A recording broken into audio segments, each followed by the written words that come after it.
નમસ્કાર દર્શક મિત્રો, હું આપની સાથે ભગવતી વિશાવડિયા अब तक બુલેટિનમાં આપનું હાર્દિક સ્વાગત કરું છું। વિસ્તૃત સમાચારો જોતા પહેલા જોઈએ આજની મુખ્ય હેડલાઇન્સ। અમદાવાદમાં 9મીએ નરેન્દ્ર મોદીનો રોડ શો, યુએના પ્રેસિડેન્ટ પણ રોડ શોમાં જોડાશે। મોરબીના 4 સિરામિક એકમો પર સેન્ટ્રલ જીએસટીના દરોડા, બેનામી વ્યવહારો બહાર આવે તેવી શક્યતા। રાજ્યભરમાં ઠંડીમાં વધારો, રાજ્યના 10 શહેરોનું તાપમાન 13 ડિગ્રીથી નીચું નોંધાયું। સમાચારો જોઈએ વિસ્તૃતમાં। વાયબ્રન્ટ ગુજરાત સમિતિનું ઉદ્ઘાટન કર્યા પહેલા 9 જાન્યુઆરી વડાપ્રધાન નરેન્દ્ર મોદી અમદાવાદમાં રોડ શો કરશે। યુએઈ પ્રેસિડેન્ટ પણ રોડ શોમાં ઉપસ્થિત રહેશે।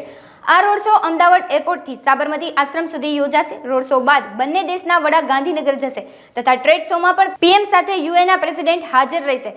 વાયબ્રન્ટ ગુજરાત દરમિયાન ભારત યુએ સંબંધો મજબૂત થશે અને અમદાવાદ એરપોર્ટથી સાબરમતી આશ્રમ સુધી રોડ શો યોજાશે। વડાપ્રધાન નરેન્દ્ર મોદી 9 જાન્યુઆરીએ 2 દિવસની ગુજરાત મુલાકાતે આવશે અને વડાપ્રધાન વાયબ્રન્ટ ગુજરાત ગ્લોબલ ટ્રેડ શોમાં હાજરી આપીને તેમની મુલાકાત દરમિયાન બીજા દિવસે સમિટની 10મી આવૃત્તિનું ઉદ્ઘાટન પણ કરશે। રાજકોટ સહિત સમગ્ર રાજ્યમાં આવકવેરા વિભાગ અને જીએસટી વિભાગ દ્વારા સર્ચ ઓપરેશન હાથ ધરવામાં આવી રહ્યું છે, ત્યારે ફરી એક વખત મોરબી ખાતે સેન્ટ્રલ જીએસટીની ટીમ 4 સિરામિક એકમો પર ત્રાટકી હતી અને જરૂરી તમામ દસ્તાવેજો અંકે કર્યા હતા। ત્યારે આ સર્ચ ઓપરેશનમાં બેનામી વ્યવહારો અને બોગસ બિલિંગ કૌભાંડ સામે આવી તેવી શક્યતા છે। મોરબીમાં આજે 4 સિરામિક ફેક્ટરીમાં સેન્ટ્રલ જીએસટી દ્વારા દરોડા પાડવામાં આવ્યા હતા। નવા વર્ષના પ્રારંભથી જ શિયાળો પણ બરાબર જામ્યો છે। ગુજરાતમાં કાતિલ ઠંડીનો અનુભવ થઈ રહ્યો છે। ગુજરાતના 10 શહેરોમાં 13 ડિગ્રીથી નીચે તાપમાન નોંધાયું છે। હજુ પણ 5 દિવસ ગુજરાતમાં ઠંડીનું પ્રમાણ વધવાની આગાહી પણ કરવામાં આવી છે। નલિયાનું 10 ડિગ્રી તાપમાન, જ્યારે રાજકોટનું લઘુત્તમ તાપમાન 10.5 ડિગ્રી નોંધાયું, જે સિઝનનું રેકોર્ડ બ્રેક તાપમાન છે। રાજ્યમાં હજુ પણ ઠંડીનું પ્રમાણ વધી શકે છે। હવામાન વિભાગે 5 દિવસ સુધી કાતિલ ઠંડી પડવાની આગાહી કરી છે। પવનની દિશા ઉત્તરથી ઉત્તર પૂર્વ તરફ છે। આ વર્ષે ડિસેમ્બર મહિનામાં સામાન્ય કરતાં તાપમાન ઊંચું નોંધાયું હતું। મારું નામ છે લાલજીભાઈ ગોહિલ અને સુરત શહેરમાં રહું છું। સુરત શહેરમાં આજે ઠંડીનો માહોલ છે અને ધુમ્મસ જેવું વાતાવરણ છે અને એકાબીજાની સામું દેખાતું પણ નથી અને ધુમ્મસ જેવું વાતાવરણ છે, ઠંડી જેવો માહોલ છે અને સૂરજનારાયણને આજે દેખાવાની કંઈ શક્યતા છે નહીં। સૂરજનારાયણ કંઈ દેખાય નહીં। કેવું લાગે છે તમને ઠંડી? બસ ઠંડીનો માહોલ તો થોડો વધારે સારો છે, પણ આમે થોડોક ઓલું બી છે ધુમ્મસના વાતાવરણના હિસાબે, કેમ કે એકાબીજાની ગાડીઓ પણ દેખાતી નથી। સરકાર ડિજિટલ ઇન્ડિયાના ચોમેર વખાણ કરી રહ્યું છે, પરંતુ જે હાલાકી રાજકોટના લોકોએ વેઠવી પડી છે તેનો અંદાજ સહેજ પણ સ્થાનિક પ્રશાસન કે સરકારને ન હોય તેવું ચિત્ર સામે આવી રહ્યું છે। એટલું જ નહીં, સરકાર બધી જ સેવાઓ ઓનલાઈન કરવા માટે જે મથામણ કરી રહી છે તેમાં તેને બેકઅપ પ્લાન શું છે તે અંગે અનેક પ્રશ્નો ઉદ્ભવિત થઈ રહ્યા છે। બીજી તરફ સરકાર જે પણ સેવાઓ ઓનલાઈન કે ડિજિટલ કરી રહી છે તે દરેક સેવાઓ હાલ ગોકળગાય ગતિએ ચાલતી હોવાથી લોકો હેરાન પરેશાન બન્યા છે। એક તો જે લોકોને રેવન્યુ અથવા 7/12 અને 8A સહિત કામો હોય તે ઓનલાઈન કરતા ન આવડતા તેઓએ સરકારી કચેરી પર જ નિર્ભર રહેવું પડે છે, પરંતુ સરકારી સેવાઓ ધીમી ચાલતી હોવાથી લોકો પાસે ધક્કા ખાવા સિવાયનો કોઈ જ વિકલ્પ નથી। સરકાર ડિજિટલ ઇન્ડિયાની વાતો હાલ જે રીતે કરી રહી છે, પરંતુ વાસ્તવિકતા તો એ છે કે રાજકોટની જૂની કલેક્ટર કચેરી ખાતે જે 7/12, 8A અને હકપત્રક 6ના જે ઉતારા માટે જે ખેડૂતો ગામડેથી આવતા હોય કે વકીલો આવતા હોય કે કોઈ પણ વ્યક્તિ આ કાર્ય કરવા માટે આવતા હોય તેમને ઘણી ખરી અગવડતાનો સામનો કરવો પડી રહ્યો છે। છેલ્લા 2 થી 3 દિવસની જો આપણે વાત કરવામાં આવે તો જે ઈ ધારા કેન્દ્ર છે તેમાં હાલ અત્યારના જે 7/12, 8આના ઉતારા માટે જે નિર્ધારિત સમય કરતાં ખૂબ વધુ સમય લાગી રહ્યો છે અને તેમના અધિકારીઓનું માનવું છે કે આ જે થવા પાછળનું જે મુખ્ય કારણ છે તે સર્વર ડાઉન છે અને બેંગ્લોર ખાતે જે નવો સોફ્ટવેર જે છે તે અપડેટ થઈ રહ્યો છે। अब तकની ટીમ દ્વારા જ્યારે રિયાલિટી ચેક કરવામાં આવ્યું ત્યારે એ વાતની સ્પષ્ટતા થઈ કે પહેલાં જ્યારે સર્વર ડાઉન ન હોય ને તે સમયે જ્યારે હકપત્રક 6, 7/12, 8A માટે જે નકલો કઢાવવામાં આવતી હતી તેનો જે સમય લાગતો તે માત્ર 5 મિનિટમાં તમામ વસ્તુ પૂરી થઈ જતી, પરંતુ હવે માત્ર 7/12 અને 8A કાઢવા માટે જ 5 થી 6 મિનિટ જેટલો માતબર સમય લાગી રહ્યો છે। ત્યારે અત્યારે આપણી સાથે એક વકીલ ઉપસ્થિત, આપણે એમની સાથે વાતચીત કરીને જાણીએ એમનું શું કહેવું છે। પહેલાં તો આપનું શુભ નામ જણાવી દઈએ। વિશાલ ગધાત્રા, એડવોકેટ, રાજકોટ।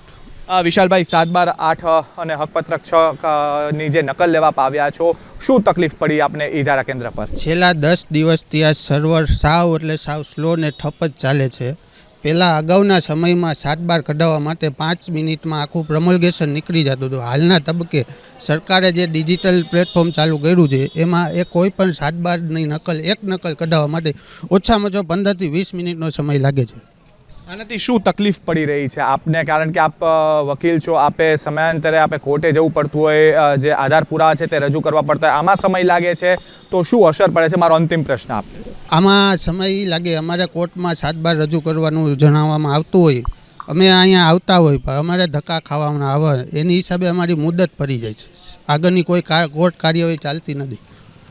તો મિત્રો, જે રીતે વકીલે જણાવ્યું કે તેમને જે નિયત સમયમાં જે કાગળિયા, જે પૂરતા કાગળિયા જે કોર્ટમાં રજૂ કરવાના હોય તે થતા નથી. આ માત્ર વકીલો જ નહીં, પરંતુ જે ખેડૂતો છે, જે સામાન્ય વ્યક્તિ જે છે એ પણ હાલ આ પ્રશ્નથી પીડાઈ રહ્યા છે. ત્યારે આપણી સાથે વડીલ પણ ઉપસ્થિત છે, ખાતેદાર છે. આપણે એમની સાથે વાતચીત કરીને જાણશું કે એમનું શું માનવું છે. સાહેબ, આપ ખાતેદાર છો, આપ પણ 7/12 આઠવા માટે આવ્યા છો, શું તકલીફ આપ વેઠી રહ્યા છો? અમારે બેંકમાં દાખલા લેવો હોય નો ડ્યુના ના, તો એમાં 7/12 માગે. હવે એ દાખલા નથી આપતા, ત્યાં સુધી મારે દસ્તાવેજ કરાવવો છે, એ નથી થતો. શું આપની રજૂઆત શું છે? સરકારને આપ શું કહેવા માંગો છો? કારણ કે એક સાઈડ સરકાર ડિજિટલ ઇન્ડિયાની વાતો કરે છે, બધી યોજનાઓ ડિજિટલ કરવાની વાત કરી રહી છે. આપનું શું માનવું છે? આપનું શું? તારીખથી હેરાન થાવ છું 7/12 કઢાવવા માટે. હવે આજે કદાચ નીકળે તો 22 તારીખથી સતત આવું છું, નીકળ્યા નથી. તો મિત્રો, માત્ર 7/12 એક એવી વસ્તુ છે જે કોમ્પ્યુટર માધ્યમથી નીકાળવામાં આવતી હોય અને ખૂબ સરળ પ્રક્રિયાથી તેને કાઢવામાં આવતું હોય છે, પરંતુ જે રીતે અત્યારના ડિજિટલ ઇન્ડિયાનો જે દાવો છે તે કદાચ આ સ્થિતિને જોતા એવું લાગે કે આ દાવો પોકાર છે.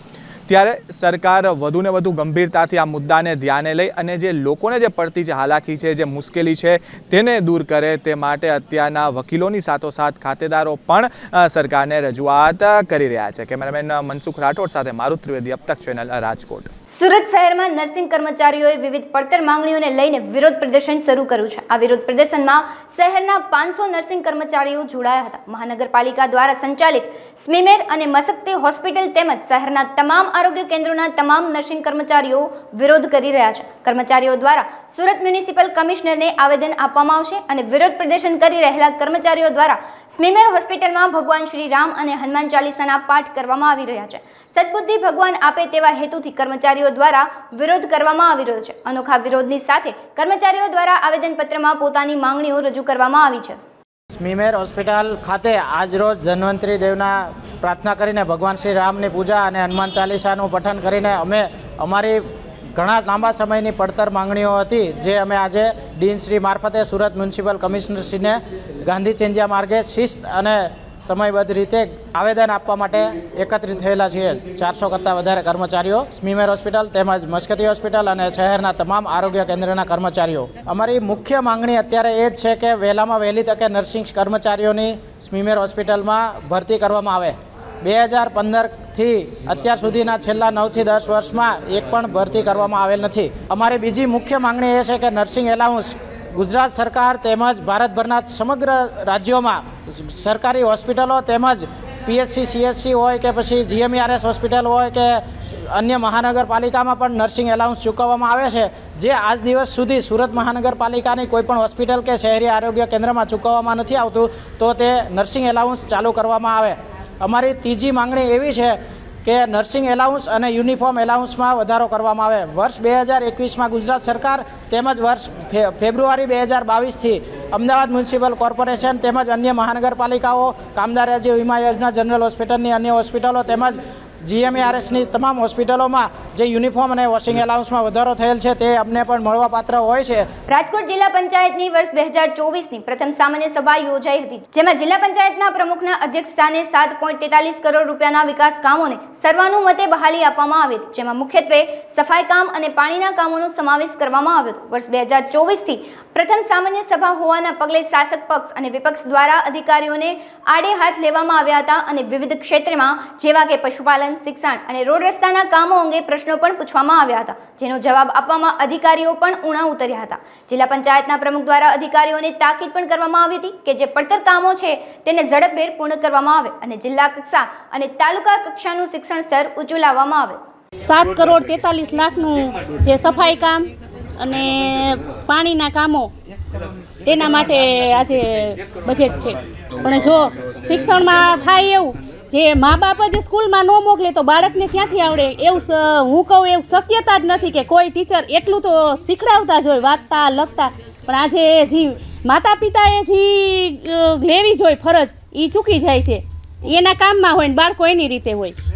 7 થી 8 હજાર ઓરડાઓ છે. દર વર્ષે 150 ઓરડાનું કામ ચાલુ છે ભાઈ, રિપેરિંગનું બધુંય કામ સર્વે થાય જ છે. સ્વચ્છતા અભિયાન કે આપણે નરેન્દ્રભાઈ મોદી સાહેબનું સપનું હતું કે આજે ગામમાં આપણે સ્વચ્છતા કે જ્યાં ત્યાં કચરો ન પડ્યો હોય, ગંદકી ન પડી હોય, તેનાથી રોગ ઉત્પન્ન ન થાય, તેના માટે તો કે સ્વચ્છતા એક આપણો મોટો પાયો છે. છબી જો આપણે ઊભી કરવી છે આ દેશની તો પહેલાં તો કે સ્વચ્છતા ઉપર જ જવું જોશે. રાજકોટની પ્રચલિત આશીર્વાદ સ્કૂલ દ્વારા વાર્ષિક સાંસ્કૃતિક મહોત્સવ તથા વિદ્યાર્થીઓને પ્રોત્સાહિત કરવા શિલ્ડ એનાયત કાર્યક્રમ યોજવામાં આવ્યો હતો. કાર્યક્રમમાં રમતગમત ક્ષેત્રે જે વિદ્યાર્થીઓને ઉત્કૃષ્ટ પ્રદર્શન દેખાડ્યું હતું તેઓને શિલ્ડ તથા સર્ટિફિકેટ આપી સન્માનિત કરી પ્રોત્સાહિત કરવામાં આવ્યા હતા. આ કાર્યક્રમમાં આશીર્વાદ સ્કૂલના વિદ્યાર્થીઓએ વિવિધ કૃતિઓ રજૂ કરી હતી અને સમગ્ર કાર્યક્રમ દેશભક્તિના રંગમાં રંગાયો હતો. વિદ્યાર્થીઓ દ્વારા દેશભક્તિના ગીતો પર કૃતિ રજૂ કરવામાં આવી હતી. વાર્ષિક સાંસ્કૃતિક મહોત્સવ કાર્યક્રમનું નેતૃત્વ શાળાના સંચાલક વિરેન્દ્રભાઈ પટેલ દ્વારા કરવામાં આવ્યું હતું. સમગ્ર કાર્યક્રમને સફળ બનાવવા શાળાના શિક્ષકગણ તથા વિદ્યાર્થીઓએ જહેમત ઉઠાવી હતી. કાર્યક્રમની વિસ્તૃત માહિતી આશીર્વાદ શાળાના સંચાલક વિરેન્દ્રભાઈ પટેલે પૂરી પાડી હતી. નમસ્કાર. શ્રી વિદ્યાસાગર એજ્યુકેશન ટ્રસ્ટ સંચાલિત આશીર્વાદ સ્કૂલ આજે એન્યુઅલ ફંક્શનનો કાર્યક્રમ રાખેલો છે, જેમાં 120થી વધારે બાળકોએ ભાગ લીધો છે. અલગ અલગ રાજ્યની, અલગ અલગ વિસ્તારની, અલગ અલગ ભાષાની ઘણી બધી કૃતિઓ તૈયાર કરી છે. મરાઠી છે, કચ્છી છે, રાજસ્થાની છે, આવી ઘણી બધી અલગ અલગ પ્રકારની કૃતિઓ તૈયાર કરી છે. અને બહુ ટૂંકા ગાળામાં લગભગ એક જ અઠવાડિયાની અંદર બાળકોએ સારી એવી મહેનત કરી છે. અને શિક્ષણની સાથે આ પણ ખાસ જરૂરી છે કે બાળકોનું સ્ટેજ ફીવર જળવાઈ રહે અને પોતે સ્ટેજ ઉપર બોલી શકે, માણસો વચ્ચે કેવી રીતે બોલવું એનું પણ એને થોડુંક નોલેજ રહે. 120 બાળકોએ પાર્ટિસિપેટ કર્યું છે. વાલીનો રિસ્પોન્સ બહુ સારો છે. જ્યારથી તૈયારી ચાલતી હતી ત્યારથી દરેક વાલી ડ્રેસ માટે થઈ, સમયસર પ્રેક્ટિસમાં આવવા માટે, અને અત્યારે પણ લગભગ ઓડિયન્સ પૂરેપૂરું ફૂલ છે અને વાલીનો પણ સારો એવો રિસ્પોન્સ છે. આજુબાજુના વિસ્તારના લોકો પણ સારી સંખ્યામાં. સરદારધામ આયોજિત ગ્લોબલ પાટીદાર બિઝનેસ સમિટ 2024 વિશે માહિતીની આપ-લે કરવા રાજકોટ નવા 150 ફૂટ રોડ ફરસાણા ચોકમાં આગામી તારીખ 7 થી 10 ભવ્ય એક્સપોનું આયોજન કરવામાં આવ્યું છે, જેમાં ગેટ એન્ટ્રીમાં પહેલા એક વહેતા પાણીના ડોમ જેવી થીમ અને સરદાર પટેલની પ્રતિમા આકર્ષણનું કેન્દ્ર બની છે. આ એક્સપોમાં 14 જેટલા ડોમમાં 1100 સ્ટોલ મૂકવામાં આવ્યા છે. આ એક્સપો મુખ્યમંત્રી ભૂપેન્દ્રભાઈ પટેલના હસ્તે ખુલ્લો મૂકવામાં આવશે. આ અંગે વધુ વિગતો સરદારધામ આયોજિત ગ્લોબલ પાટીદાર બિઝનેસ સમિટના પ્રમુખે પ્રેસ કોન્ફરન્સમાં પૂરી પાડી હતી. મિશન 2026 અંતર્ગત સરદારધામ આયોજિત સૌરાષ્ટ્ર ઝોનમાં GPBS 24 દેશ કા એક્સપોમાં આજની પ્રેસ કોન્ફરન્સમાં ઉપસ્થિત અમારા સરદારધામના ઉપપ્રમુખ ભાઈ શ્રી નટુભાઈ પટેલ, સરદારધામના GPBO 24ના કન્વીનર ભાઈ શ્રી નિલેશભાઈ જેતપરિયા, મોરબીથી નરેન્દ્રભાઈ સંગાત, સ્થાપક ટ્રસ્ટી ભાઈ જયંતિભાઈ, ભાઈ શ્રી કૌશિકભાઈ, GPBS 24ના પ્રમુખ હસરાજભાઈ ગજેરા, GPBS 24ના ઇવેન્ટ પાર્ટનર અને આ ઇવેન્ટને કેવી રીતે માઇક્રો પ્લાનિંગથી સફળ બનાવવી, સક્સેસ બનાવવી, એમાં નિલેશભાઈ જેતપરિયા અને જીતેન્દ્રભાઈ અમારા ઇવેન્ટ પાર્ટનરે ખૂબ સમિટને સફળ બનાવવા માટે સઘન પ્રયાસ કર્યા છે. સરદારધામના અમારા ઉપપ્રમુખ ભાઈ પરેશભાઈ ગજેરા અને સરદારધામ જે સૌરાષ્ટ્ર ઝોનમાં રાજકોટ ખાતે 200 કરોડનું બનાવવાનું છે, એમના નેતૃત્વ તળે બનવાનું છે. ભાઈ પરેશભાઈના નેતૃત્વમાં ઉપસ્થિત ઇલેક્ટ્રોનિક પ્રિન્ટ્સ મીડિયાના સૌ અમારા રાષ્ટ્રવાદી મિત્રો અને વિશેષ આમંત્રિત અમારા સરદારધામના સૌ સ્થાપક ટ્રસ્ટીઓ GPBS 24ના ટીમના મિત્રો. સરદારધામ મિશન 2026 અંતર્ગત એક આર્થિક ઐતિહાસિક અભિયાનના ભાગરૂપે global Patidar business summit 2018માં Mahatma Mandir ખાતે ગાંધીનગર, 2020માં હેલિપેડ ગ્રાઉન્ડ ગાંધીનગર ખાતે, 2022માં વાપીથી તાપી ક્યાંય વિકાસ ન રહે બાકી, એ સૂત્રને ધ્યાનમાં રાખીને 2022માં સમિટ સુરત ખાતે કરી. 2024માં સૌરાષ્ટ્રના 11 જિલ્લાઓને જોડવા માટે રાજકોટના આંગણે આપણે આ ગ્લોબલ સમિટ કરી રહ્યા છીએ. મિત્રો, આ સમિટની 4 પ્રકારે વિશેષતા છે.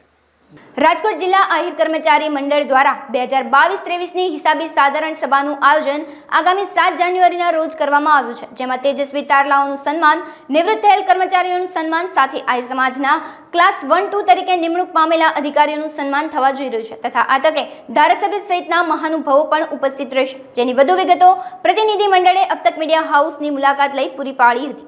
હું કિરીટભાઈ ચંદુભાઈ મયડ, મંત્રી, રાજકોટ જિલ્લા આહિર કર્મચારી મંડળ. મને જણાવતા આનંદ થાય છે કે તારીખ 7/1/2024 અને રવિવારે બપોર પછી 4 વાગ્યાથી અમારું રાજશૃંગાર પાર્ટી પ્લોટ કાલાવર નાના માવા સર્કલ પાસે 150 ફૂટ રિંગ રોડ ખાતે અમારી વાર્ષિક સાધારણ સભા અને સ્નેહ મિલનનું એક સરસ મજાનું આયોજન કરેલ છે. એટલે રાજકોટ અને મોરબીના જે તમામ અમારા કર્મચારીઓ છે એને સહપરિવાર પધારવા હું બધાને નિમંત્રણ પાઠવું છું. એમાં અમારા રાજકોટ જિલ્લા આહિર કર્મચારી મંડળ અત્યારે સંયુક્ત રીતે હાલે છે, રાજકોટ અને મોરબી એમ. અને શરૂઆત એની વડીલો દ્વારા કરવામાં આવી હતી 28 વર્ષ પહેલાં, કે નાનકડી એવી ઓફિસમાં પહેલાં તો બધા વડીલો ભેગા થયા કે આપણે કાંઈક કરવું છે સમાજ માટે. તો 5-10 જે આગેવાન જેવા અમારા કર્મચારીઓ હતા એ બધા વડીલો ભેગા થયા અને મંડળનું આપણે કાંઈ વ્યવસ્થિત રીતે સ્થાપના કરી તો કર્મચારીઓની એકતા વધે, કર્મચારી એકબીજાનાથી પરિચિત થાય અને સમાજ માટે ઉપયોગી થઈ શકાય એવા હેતુસર કર્મચારી મંડળની એક સ્થાપના રાજકોટમાં કરવામાં આવી. અત્યારે સાહેબ 1500-1700 સભ્ય નોંધાયેલા આજીવન સભ્યો છે. હા, હવે આ વર્ષે અલગ કરવાનું, કારણ કે જિલ્લો અલગ થઈ ગયો છે ને 10 વર્ષ થયા. એ લોકો પણ બહુ સારી રીતે અત્યારે મોરબી જિલ્લા કર્મચારી મંડળ ચાલે છે.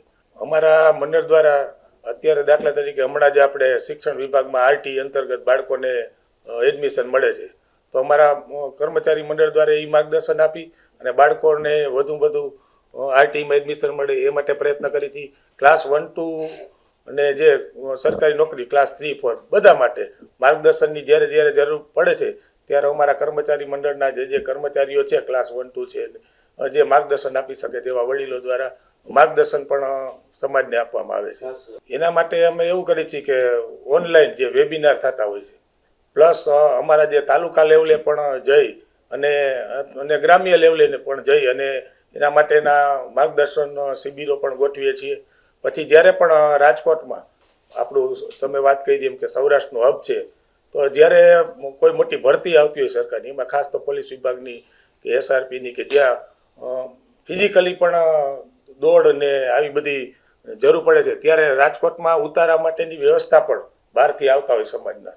તો બેનો દીકરીઓ પણ આવતી હોય છે આવા સમાજમાં અને ભાઈઓ પણ આવતા હોય, તો દરેક માટે ઉતારા વ્યવસ્થા અને એને ફિઝિકલી પણ માર્ગદર્શન આપવાનું કામ કર્મચારી મંડળ કરે છે.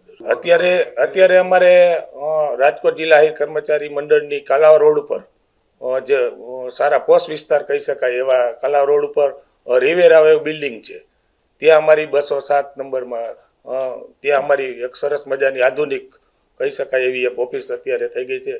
એટલે અમે બહુ આનંદ અનુભવીએ છીએ અને ભવિષ્યમાં પણ કાંઈક એવું મોટું શિક્ષણ ધામ અમે કરી શકીએ અથવા તો એકેડેમી એવી ઊભી કરી શકીએ કે જ્યાંથી અમે રહી પણ શકે અને સાથે માર્ગદર્શન પણ આપી શકી અને ભવિષ્યમાં વધુ કર્મચારીઓ એનો સંભવિત જે કર્મચારી થવા માગે છે એને વધુ ટ્રેનિંગ માર્ગદર્શન આપી શકી એવો અમારે એક વિઝન છે અત્યારે. એમાં એવું છે, અમારે સંલગ્ન સંસ્થા છે ક્રિષ્ના ફાઉન્ડેશન, રાજકોટમાં ચાલે છે. હજારો કર્મચારીઓ ત્યાંથી નીકળ્યા છે.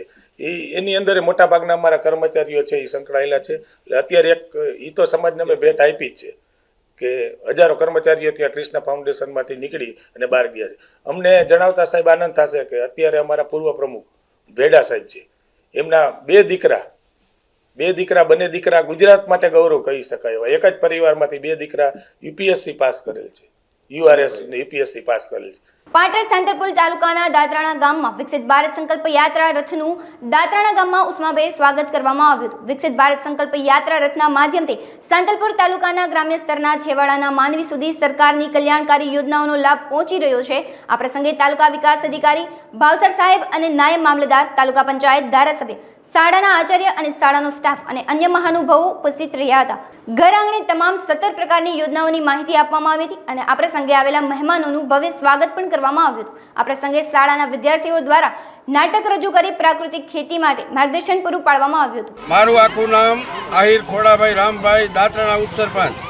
આજે દાત્રણા ગામની અંદર આપણા વિકસિત ભારત યાત્રા મોદી સાહેબના નેતૃત્વ નીચે જે ચાલી રહી છે તે દાત્રણા ગામની અંદર આપણા ધારાસભ્ય શ્રી લવિંગજીભાઈ સાહેબ શ્રી ઠાકોર, પ્રમુખ શ્રી કક્કુબેન, આપણા ભાજપ પ્રમુખ અરવિંદભાઈ ઠક્કર અને બાકી આગેવાનો મળીને દાત્રણા ગામની અંદર અમને જે સમજાવટ કરી અને બહેનોને ઉજ્જવલ ભારત નિમિત્તે જે ગેસ સિલિન્ડર મફત આપ્યા છે, લોકોને છોકરાઓને કેડ પણ આપી છે. બાકી સહકાર તરફથી ખૂબ ખૂબ અમને લાભ મળી રહ્યો છે અને એવી જ રીતે સાથ સહકાર સરકાર અમને આપે એવી દાત્રણા ગામની ખૂબ ખૂબ અભિનંદન અને શુભેચ્છાઓ. Rajkot chapter of WIRCO the ICAIની નવી ઓફિસનું પૂજા અર્ચન અને વિધિ વિધાન સાથે દબદબાભેર શુભારંભ કરવામાં આવ્યો છે. નવી ઓફિસના ઓપનિંગ સમારોહમાં પ્રેસિડેન્ટ મનીષ ગુપ્તા સહિત વાઇસ પ્રેસિડેન્ટ, કમિટીના સભ્યો ઉપસ્થિત રહ્યા હતા તેમજ કંપનીના સભ્યોએ હાજરી આપી હતી. ઉદ્ઘાટન સમારોહમાં તથા ઓફિસની વિસ્તૃત માહિતી સંસ્થાના પ્રેસિડેન્ટ CS मनीष गुप्ताએ पत्रकार परिषद संबोधी पूरी पाड़वामा આવી હતી. नमस्कार, मैं CS मनीष गुप्ता हूं. मैं राष्ट्रीय अध्यक्ष हूं institute of company secretaries of India का. आज हम लोग यहाँ पे सब मौजूद हैं क्योंकि राजकोट चैप्टर का नए भवन का आज हम लोगों ने उद्घाटन किया है. यहाँ पे मेरे साथ हैं मेरे vice president CS B Narasimhan ji. उसके बाद उनके साथ परवीन सोनी जी हैं जो मुंबई से हैं. हमारे यहाँ के चैप्टर चेयरमैन हैं धार्मिक सोलंकी जी. और मेरे यहाँ इस पूरे प्रेमिसेस को भाग दौड़ संभालने वाले अहमदाबाद से राजेश तारपारा जी हमारे सेंट्रल काउंसिल के सदस्य हैं. पवन चांडक जी हैं पुणे से सेंट्रल काउंसिल के सदस्य हैं. और हमारे चेयरपर्सन हैं WRC के अमृता नौटियाल. ये राजकोट का हमारा चैप्टर 2002 में इस्टेब्लिश हुआ था. उसके बाद से रेंटेड प्रेमिसेस पे चल रहा था. तो ये बहुत टाइम से हमारे यहाँ के मेंबर्स की और स्टूडेंट्स की एक डिमांड थी कि हम यहाँ पे अपना एक भवन बनाएं. तो हम लोगों ने ये प्रक्रिया चालू करी लास्ट ईयर. और लास्ट ईयर क्योंकि हमारे इलेक्शन थे तो हम इसको कंप्लीट नहीं कर पाए. और इस साल मुझे खुशी है बताते हुए कि हम लोगों ने राजेश तारपारा जी की मदद से इनकी लीडरशिप में इस पूरे काम को अंजाम तक पहुंचाया. और अब ये वाला भवन हमारे नाम से रजिस्ट्री कल हो गया है इसका. आज हम लोगों ने इसका इनॉग्रेशन किया है. इस भवन के बारे में अगर मैं बताऊं तो इसकी 3400 स्क्वायर फीट का हमारे पास सुपर बिल्ट एरिया है जिसके अंदर हम आने वाले टाइम में क्लासेस भी करेंगे, रिसर्च के काम भी होंगे. छोटी सी लाइब्रेरी बच्चों के लिए इस्टेब्लिश करने का मूड है. और यहाँ पे हम एक ऑडिटोरियम छोटा सा बनाने की कोशिश करेंगे जिसमें 100-125 मेंबर्स बैठ के प्रोग्राम्स अटेंड कर सकें, स्टूडेंट्स बैठ के प्रोग्राम अटेंड कर सकें. रेगुलर क्लासेस यहाँ पे स्टूडेंट्स के लिए की जाएंगी. अगर मैं आपको डाटा बताऊँ जो हमारे इंस्टीट्यूट का अभी है विद रिस्पेक्ट टू स्टूडेंट्स, अगर मैं पूरा WRO की बात करूँ, हमारा पूरा इंस्टीट्यूट 4 रीजन में डिवाइडेड है. North, east, west, south. और हमारा गुजरात जो आता है वो वेस्टर्न रीजन में आता है. हमारे टोटल अभी तकरीबन 2 लाख रजिस्टर्ड स्टूडेंट हैं जो इस कोर्स को परसू कर रहे हैं. WRC एक बहुत बड़ा रीजन है, हमारा सबसे बड़ा रीजन है जिसमें अभी 65,000 के आसपास बच्चे हैं जो कोर्स में एक्टिवली पार्टिसिपेट कर रहे हैं. गुजरात में 8,000 के आसपास स्टूडेंट हैं जो गुजरात में हैं. और गुजरात की जो छोटी बड़ी सभी सिटीज़ में मिला के 8,000 के आसपास. और राजकोट में उसका ऑलमोस्ट 1/5 1200 के आसपास स्टूडेंट हैं जो सिर्फ राजकोट से और उसके आसपास के जो डिस्ट्रिक्ट हैं जैसे जूनागढ़ हुआ, अमरेली हुआ, सोमनाथ, सुरेंद्रनगर, भावनगर, जामनगर, इन डिस्ट्रिक्ट से मिला के अगर मैं बात करूं तो 1200 के आसपास स्टूडेंट्स हैं. જિલ્લા પંચાયતના જિલ્લા વિકાસ અધિકારી દેવ ચૌધરીએ જણાવ્યું હતું કે હાલ શહેરી વિસ્તારમાં જે રીતે નવી અને જૂની દુકાનોની નોંધણી કોર્પોરેશનમાં થતી હોય છે તેવી જ રીતે હવે ગામડાઓમાં પણ નવી અને જૂની દુકાનોની ગ્રામ પંચાયતમાં નોંધણી કરાવવાની ફરજિયાત બનશે. આ કરવા પાછળનું મુખ્ય કારણ તેઓએ જણાવ્યું હતું કે હાલ સમગ્ર ભારતમાં સ્વચ્છતા મિશન અંતર્ગત અનેકવિધ યોજનાઓ ચાલી રહી છે ત્યારે ગામડામાં સ્વચ્છતા રહે તે હેતુસર દુકાનો પણ હવે તેના નિર્ધારિત કરેલા વિસ્તારમાં સ્વચ્છતા રાખવી પડશે. જો કોઈ દુકાનદાર ઉણા ઉતરશે તો તેમના પર કાયદાકીય પગલાં પણ લેવામાં આવશે. આજે અમારી જિલ્લા પંચાયતની સામાન્ય સભામાં આ નિર્ણય લેવામાં આવ્યો છે. આમાં છેલ્લે જે મુખ્ય હેતુ છે જે સ્વચ્છતા જ છે અત્યારે માનનીય પ્રધાનમંત્રીશ્રીની પ્રેરણાથી અને ગુજરાત રાજ્યમાં પણ માનનીય મુખ્યમંત્રીશ્રીના માર્ગદર્શન હેઠળ સ્વચ્છતા હી સેવા કેમ્પેન પણ છેલ્લા 3 મહિનાથી ચાલ્યો હતો. અત્યારે પણ અમે આ ઉપર વધારે ધ્યાન મૂકીએ છીએ. ત્યારે અમે જોઈએ છે ગામડામાં અવારનવાર છોટી મોટી દુકાનો હોય છે, જે પણ બીજા એસ્ટાબ્લિશમેન્ટ હોય છે, આના આજુબાજુ કચરો વધારે થતો હોય છે. અમુક લોકો તો ડસ્ટબિન પોતાના પણ રાખે છે, સાફ સફાઈ કરતા હોય છે, પણ અમુક જગ્યાએ જોવા પણ મળ્યો છે કે આના લીધે કચરામાં પણ વધારો પણ થતો હોય છે. આના લીધે આજે અમે જિલ્લા પંચાયતની સામાન્ય સભામાં ઠરાવ કરીને ગ્રામ પંચાયતમાં જે છે ફરજિયાત કરાવ્યો છે કે જે પણ એકમ ગ્રામ પંચાયતના વિસ્તારમાં રહેશે અને ફરજિયાતપણે ગ્રામ પંચાયત પાસે નોંધણી કરાવવાની રહેશે. નોંધણી પછી જે છે ગ્રામ પંચાયત એક આને પ્રમાણપત્ર આપશે. આમાં જે છે સ્પષ્ટ લખેલો હોય છે કે ભાઈ જે છે આ અમારી એકમમાં અમે આ તારીખે ગ્રામ પંચાયતમાં નોંધણી કરાવી છે અને અમે આની ખાતરી આપીએ છીએ કે ગામના સફાઈમાં અમે યોગદાન આપીશું. અમારા એકમના લીધે કોઈ પ્લાસ્ટિકનો બીજો કચરો ગામમાં ભેગો થશે નહીં. અમારા જે ડેલીનો જે કચરો વધારે ભેગો થશે તે અમે ડસ્ટબિનમાં જ રાખશું. આનો પ્રોપર જે છે ડિસ્પોઝલ કરીશું. બિલકુલ ગ્રામ પંચાયતનો જે છે ગ્રામ પંચાયતના સત્તાઓ મુજબ જે છે આમાં દંડની પણ વ્યવસ્થા કરવામાં આવશે ને એવી રીતે જે છે અને એકવાર જે કદાચ નહીં કરે તો આને નોટિસ આપવામાં આવશે. એમ જ પછી બીજી વખત ત્રીજી વાર રિપીટ આ વસ્તુ કરે છે તો અમે જે છે પ્રોપર દંડની પણ વ્યવસ્થા કરવામાં આવશે. પોલીસ વિભાગમાં ચાલતા સુરક્ષા સેતુ સોસાયટી પ્રોજેક્ટ હેઠળ પોલીસ પ્રત્યે યુવા વર્ગનો અભિગમ અને કામગીરી જાણીને પોઝિટિવ રહે તે માટે પોલીસ અધિક્ષક હિમકરસિંહ સતત પ્રયત્નશીલ રહે છે. જેની સૂચના મુજબ ગત વર્ષે 2022ના 10 ઓગસ્ટ વિશ્વ સિંહ દિવસે ડીવાયએસપી હરેશ વોરાએ વિદ્યાર્થીઓને સિંહ દર્શન કરવા લઈ જવાની વાત કરી હતી. તે મુજબ સાવરકુંડલાના ગેલાણી મહિલા કોલેજ 153 વિદ્યાર્થીઓ તેમજ આચાર્ય શિક્ષકગણ સાથે ધારીના આંબરડી સફારી મુલાકાતે ગયા હતા. સુરક્ષા સેતુ સોસાયટી અંતર્ગત આજે સાવરકુંડલા ગેલાણી મહિલા આર્ટ્સ કોલેજમાંથી કુલ 154 વિદ્યાર્થીનીઓ સાથે પ્રિન્સિપાલ શ્રી ચાવડા સાહેબ, વાડા સાહેબ, છાયાબેન, નૈનાબેન આ બધા ટીમ સાથે આવેલા છે. હું ડેપ્યુટી એસપી તરીકે સિંહ દિવસ હતો તે દિવસે અમે જાહેર કરેલું કે જે બાળકોને સિંહ દર્શન આંબાડી સફારી પાર્કમાં કરવું હશે એ ફોરેસ્ટ વિભાગના સહયોગથી પોલીસ વિભાગ તરફથી કરવામાં આવશે. એ અન્વયે આજે કુલ આ 153 વિદ્યાર્થીઓની અહીં લાવવામાં આવેલા હતા. સિંહ દર્શન કરાવવામાં આવેલું છે અને આનંદ પ્રમોદથી દીકરીઓ જે છે સિંહના દર્શન કર્યા છે અને ફોરેસ્ટ વિભાગના એસીએફ ત્રિવેદી સાહેબ, શિવરાજભાઈ વગેરે સ્ટાફની સખત મહેનત અને સહકારથી આ કાર્યક્રમ સફળ બનાવવામાં આવ્યો છે. આ કાર્યક્રમનો હેતુ માત્ર એટલો જ છે કે યુવા વર્ગની અંદર પોલીસ પ્રત્યેનું, ફોરેસ્ટ વિભાગ પ્રત્યેનું, પ્રાણીઓ પ્રત્યેની સંવેદના ખાસ જાગે અને પ્રાણી બચાવો અભિયાન જે સરકારનું ચાલી રહ્યું છે ફોરેસ્ટ વિભાગનું, એમાં સૌનો સહિયારો સહયોગ મળે એવા શુભ હેતુથી આ કાર્યક્રમ કરવામાં આવેલો. કેન્દ્ર શાસિત પ્રદેશ દીવ ખાતે ભવ્ય બીચ ગેમ 2024નું આયોજન કરવામાં આવ્યું છે, જેમાં વિવિધ રાજ્યોના ખેલાડીઓ દીવ આવ્યા છે. જેમાં દીવ ખાતે યુવા કાર્યક્રમ અને ખેલ મંત્રાલયના કેન્દ્રીય મંત્રી અનુરાગસિંહ ઠાકુરની વિશેષ ઉપસ્થિતિ હતી. સંઘ પ્રદેશ પ્રશાસક પ્રફુલ્લ પટેલના કુશળ નેતૃત્વમાં આ બીચ ગેમનું ઉત્સાહપૂર્વક આયોજન કરવામાં આવ્યું છે. આ પ્રસંગે દીવમાં આકર્ષક રોશની પણ કરવામાં આવી છે. વિવિધ જગ્યાએ વિવિધ લાઇટિંગ લગાડવામાં આવી છે અને ઇલેક્ટ્રિક પોલ પર દરેક રમતને લાઇટિંગ દ્વારા દર્શાવવામાં આવ્યું છે. Circuit house, Jalandhar beach, Diu Ghoghla પુલ, ઘોઘલા ચેકપોસ્ટ, બજાર કિલ્લો વગેરે જગ્યાએ મનમોહક સજાવટ કરાઈ છે. સુરતના સચિન વિસ્તારમાં કાપડના કારખાનામાં કામ કરી પરિવારનું ગુજરાન ચલાવતા અને એક જ રૂમમાં રહેતા એક મિત્રએ બીજા મિત્રને ઘાતકી હત્યા કરી નાખી હતી. જોકે હત્યા પાછળનું કારણ જાણીને પોલીસ પણ ચોંકી ઉઠી છે. રસોઈ બનાવતી વખતે કાંદો કાપવાને લઈ થયેલા ઝઘડામાં હત્યા થઈ હોવાને લઈને પોલીસે એક ઈસમની ધરપકડ કરી છે અને તેના વિરુદ્ધ કાયદેસરની કાર્યવાહી પણ હાથ ધરી છે. સચિન હોજીવાલા ઇન્ડસ્ટ્રીયલ એસ્ટેટમાં રોડ નંબર 23 ઉપર આવેલ ગુરુ કૃપા એન્ટરપ્રાઇઝ નામની કાપડની ફેક્ટરી છે. ત્યાં ઉપરના માળ પર આ કામે મરણ જનાર જીવુત અને આરોપી રાજુ ચૌહાણ બંને રહેતા હતા અને ગઈ તારીખ 31 અને 1 તારીખની રાત્રિના બંને વચ્ચે જમવાનો બનાવ અને એ બાબતે કાંદા કાપવા માટે બંને વચ્ચે ઝઘડો થયેલો અને ઝઘડામાં આ કામના આરોપીએ જીવુતને કોઈ પણ હથિયારથી મારતા અને ધક્કો મારતા એ મરણ પામેલ છે. આ બાબતે હત્યાનો ગુનો દાખલ કરવામાં આવેલો. ગુનો કર્યા પછી આરોપી રાજુ ચૌહાણ એ ગુનાવાળી જગ્યાએથી જતા રહે છે અને બસ સ્ટેન્ડે આવી અને ત્યાંથી નવાપુર સુધી બસમાં જાય છે અને ત્યાંથી નવાપુરથી ભૂસાવળ પેસેન્જર ટ્રેનમાં બેસી અને જાય છે. મીનવાઇલ પોલીસને ખબર પડી કે હ્યુમન રિસોર્સિસ તેમજ ટેકનિકલ સોર્સથી કે આરોપી જે છે ભૂસાવળથી આગળ જાય છે અને એ બાબતે પોલીસે ખાતરી કરી તો એવી હકીકત માલુમ પડી કે ભાઈ એ કોઈ ટ્રેનમાં જઈ રહેલો છે એમનું લાઈવ લોકેશન પણ મેળવવામાં આવેલું, જેથી સુરતની આરપીએફ પોલીસ અને ભુસાવલ જલગાંવની ક્રાઇમ બ્રાન્ચની આરપીએફ પોલીસની મદદથી પોલીસને તાત્કાલિક અત્રેથી રવાના કરી ત્યાંની આરપીએફ પોલીસની મદદથી એમને ટ્રેનમાંથી ઝડપી લેવામાં આવેલ છે.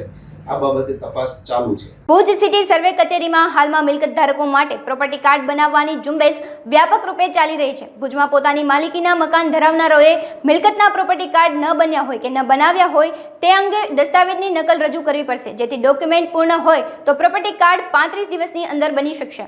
મારું નામ કે.વી. દોશી છે. હું હાલ સિટી સર્વે સુપ્રિન્ટેન્ડન્ટ ભુજ તરીકે ફરજ બજાવી રહ્યો છું.